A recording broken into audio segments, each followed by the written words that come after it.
Morning ladies and gentlemen, Peter Racy here from Foundation Expo 88 YouTube channel. This morning Jason Ford's going to interview me on my recollections from the interviews that I did last week with Sir Frank Moore. Hope you find them interesting. Frank Moore about all things Expo. He basically set the scene. What was the highlights of that? Well, he went to, I arrived, he got out and had a cup of tea as you do, and you're a country gentleman, he's a country gentleman. And we were talking generally. He said, no, I want to set the scene for you, Peter. You need to understand what things were like. And so he was a very successful commercial businessman in the broadcasting industry, and he had links throughout all of Queensland, Longreach, Whitton, everywhere, the radio stations. And so Sir Joe, he'd sold his radio stations, or his share of the interest in the radio stations, and Sir Joe asked him to chair a commission on tourism, and I'm assuming this is about 1976 because fairly certain the report was tabled in 78. So he tabled the report, and what he found was that the share of international tourism for Queensland was about 6%. Pitiful. It was basically the Great Barrier Reef. And there was a bit of an attitude down south that Queensland didn't matter as far as the tourism industry goes. Yeah. Not only that, statistically there wasn't a tourism industry. It didn't rank high enough to actually be classified as an industry. Yeah. So Joe asked him, great, this report is fantastic and I've got a job for you. Because part of the recommendations were to establish the Queensland Tourist and Travel Corporation. And so the remit of the Queensland Tourist and Travel Corporation was to take over all the functions of the bureaucracy as they related to tourism.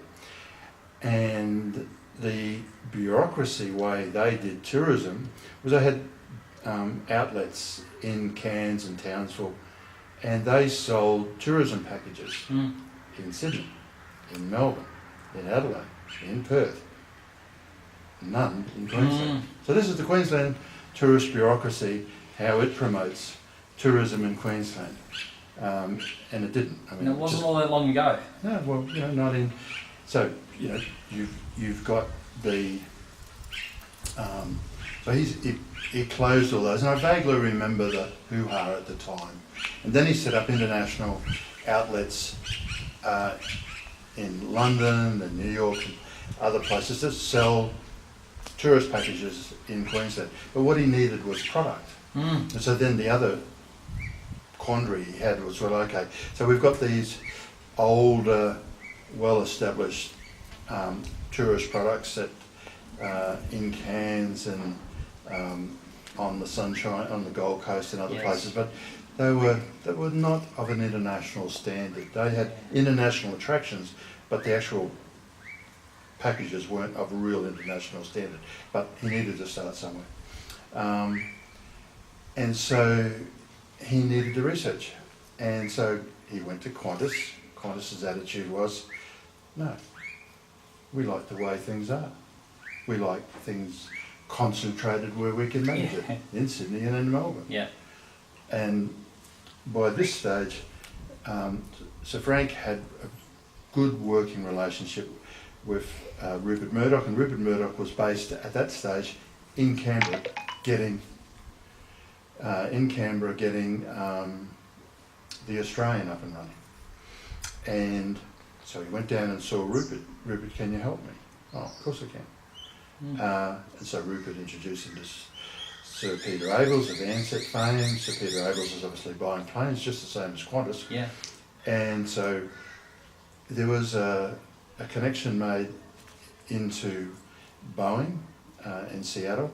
And so Sir Frank went over there and said, can you help me with research about tourism trends? And out of that came then a $500,000 funding package each year to research tourism. Boeing's uptake was that we'll get a whole new market, and new markets require new planes, so this is great. And that went on for 4 years until Western Australia worked out what was going on, and they went over to Boeing and said, oh, we'll have the same. Okay. And so Boeing said, oh, well, we'll treat you both the same. Called Sir Frank back in. We're now giving you both nothing. that was the end of that. But Sir Frank had the information, he had the momentum. And so that was the mindset, there was no industry, and the powers that be in the southern states didn't want to have a bar of it. And so that's, where we found ourselves. And into that mix, Clem Jones wanders in, determined to get Brisbane the Commonwealth Games. And so Clem, very similar mindset, go-getting attitude to Sir Frank Moore, to obviously Sir Joe, to